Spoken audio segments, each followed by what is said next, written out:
Okay, Potter's Journal, we're still at it. It's Learn with the Apprentice Day. So let me see what happened here last time. You didn't score and slip. How did that happen? Last time I just watched to see what you know. This time I'm going to teach you what I know. You wanted to see how the slab thing works? So I'd say cut about 1.5 inches of clay off of there. And we might find that your method of just throwing the clay to make a slab and then rolling it with a rolling pin might be easier. It's been a while since I've used this thing. And okay, yeah, well, kind of. First you need to pick up the canvas that's on there, and roll it on the other side of that roller. Unless you wanted me to demonstrate. And then, you know what? Yeah, here, let me show you something. Here, you can hold on to that. And yeah, you can go back there. I'll do the first one because these boards come covered with a canvas and it's glued to them. I wouldn't want to begin to think about replacing them, so I lay down another canvas on here, and then put that on there, and I'm starting to think, because this goes through more than once, I'm starting to think what you did last time by just throwing it might have been easier. Okay, so then you turn this thing like that, and then you bring it back like that, and then as you can see, it is, what do you think, is that thin enough yet to work? No, that's still way too thick.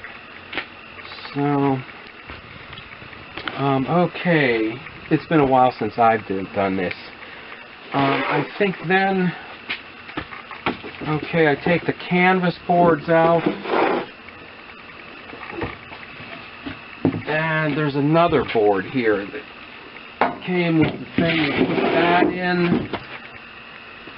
Okay, and then you put the canvas board back in.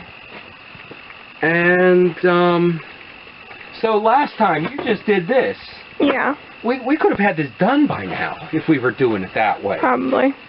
Okay, so then you put this down. And I place this up near the roller, and so you did say you wanted to try this, right? Okay. Okay. So place that up by the roller, and just yeah, bring that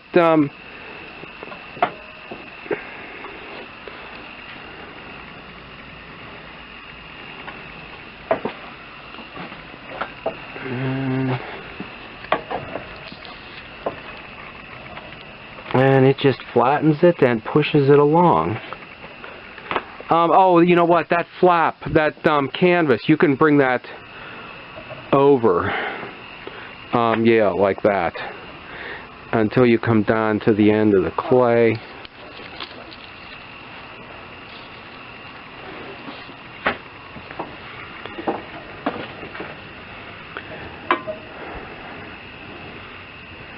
Yeah, it might have been quicker the way you did it last time.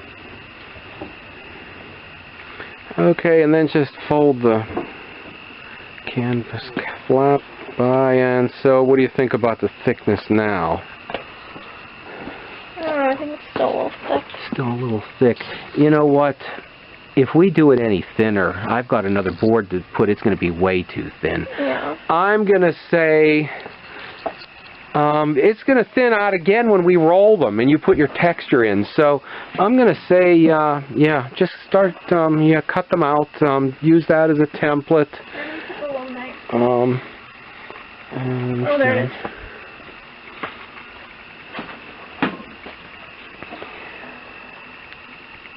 But you made about 8 of these last time, but I think you really need to go into a little production run on these.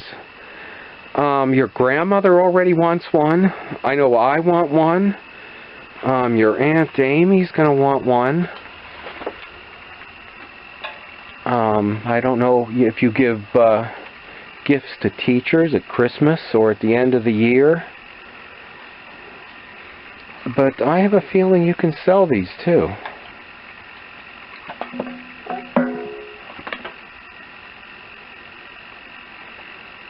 And then we're just going to roll them out even more. Yeah. Let's see, how thick is that? That's 1/4 of an inch. You know what? I think this might work out good because I was thinking this as a template was a little bit small for a soap plate. So if you roll that out again with the rolling pin, actually at the same time as you're putting the texture on, Where do you put the roller?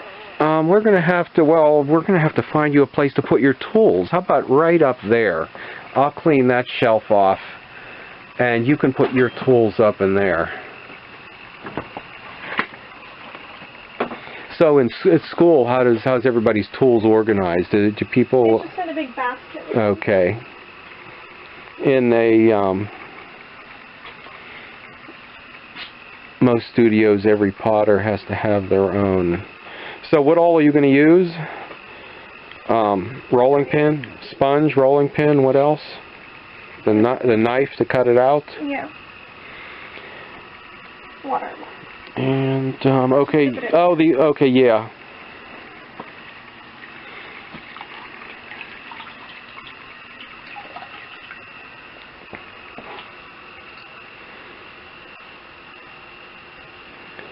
Okay, yeah, I'm watching you do this one, and then I'll do the next one.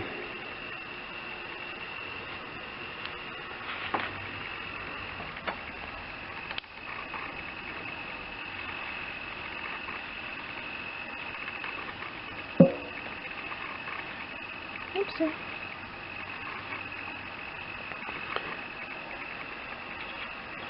And then when you roll this out, if you roll it in one direction, it'll probably come out oval shape. But if you roll out kind of in two directions, so it maybe stays... I can just cut it again.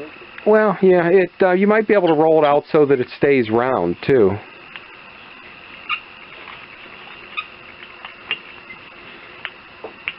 And we're just figuring this out as we go. If we keep at it, maybe we'll figure it out. Since mostly I do throwing, I'm not really a hand builder.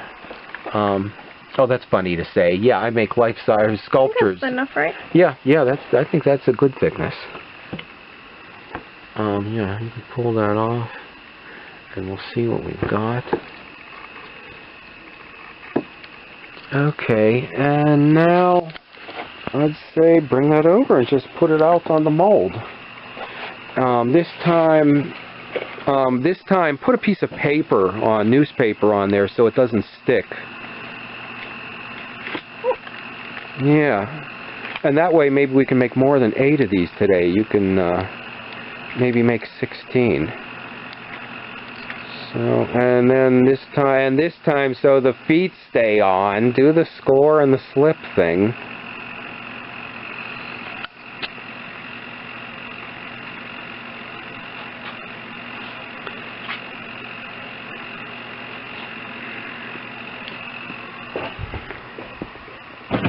Yeah, I think we're going to get another one right there. Oh, you know what? Let's finish this one first. Just take a little bit of clay from the edge there. Yeah, a little bit of clay from right there, a little bit that that's going to be thrown off anyway to make the little round balls for the feet. And I'd say make them a little bigger because last time when you squished them down, they actually flattened into some of them flattened into the table. And so make the little round feet. Okay, very nice. You put different combinations of feet on. You put, what, 4 on some and 2 groups of 3 on another. So that was nice, the way you changed them around. And then if you need some slip... Right there. Oh, okay. We've got some in the bottom of this bucket. Good. Oh, but who's going to get that? That's up to you. Yeah.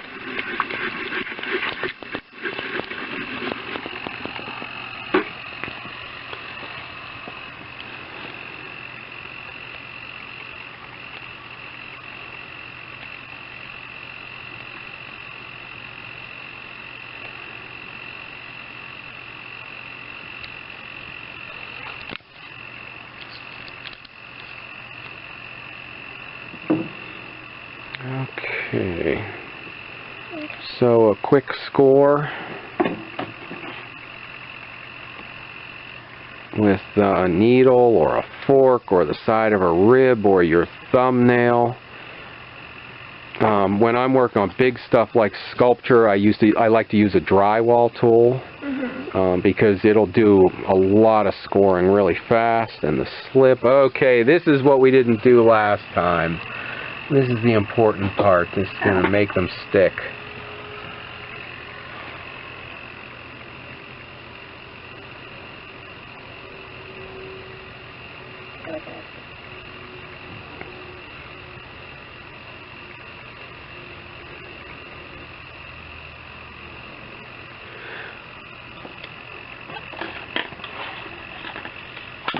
Oh, okay. This is when you're flattening them so they'll stand on the table. I also have a board that we could maybe use and do it while they're upright. But this way you can actually center the plate, can't you? So that it'll hold. Oh, and I guess... yeah, I don't think it has to be completely even, but... Okay, so I'd say stop back and you can see how these will turn out.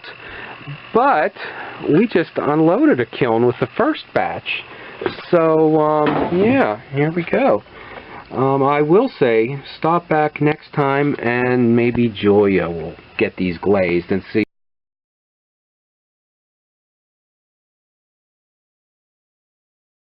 Potter's Journal Extra. She did get here on the wheel. It's difficult for me to demo because I throw for like somebody who's done piecework. And one time when somebody saw me throwing who was a beginner, they said, "What are you doing? It doesn't say to do that in the beginner book."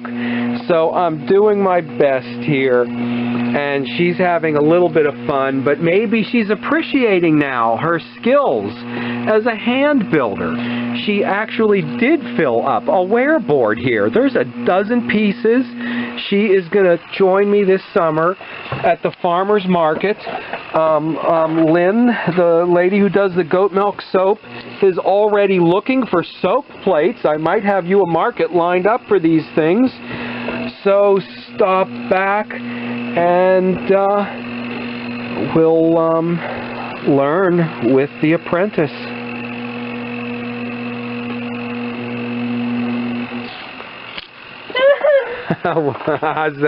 Okay, you ready for me to step in and help again?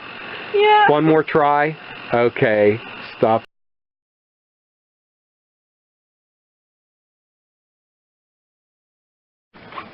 Potter's Journal Extra. Okay, my apprentice, my niece's work. She didn't score and slip here. So I just watched to see what she knew, and she just bypassed that. We're going to try something called glaze welding. Okay, we're going to dip that in the glaze, and we're going to dip that in the glaze, and we are going to position it on there. And okay, then we're going to real quick turn that over and get some glaze on to where my fingerprints were. And glaze welding. Glaze should weld that together. Okay, how simple is that? I will clean off the bottom a bit after it dries. Okay, that's a Potter's Journal Extra.